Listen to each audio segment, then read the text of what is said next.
nice reviews and tutorials video. We're in process of defrosting. We've got this fridge leaking on the floor, but as part of the process of undone this little light cover here. So I want to do a how to change the light globe in a fish and piker fridge video as well. I've actually just used a knife, just something with a sharp edge to get under the edge here. Particularly you see this hole at the front. So you just need to get up and under, press those lugs back, and then you can pull this back, and then there's the globe, that little guy in there.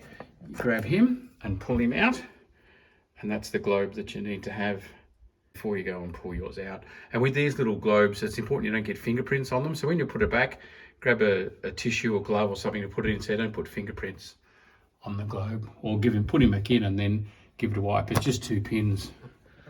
The new globe will go in.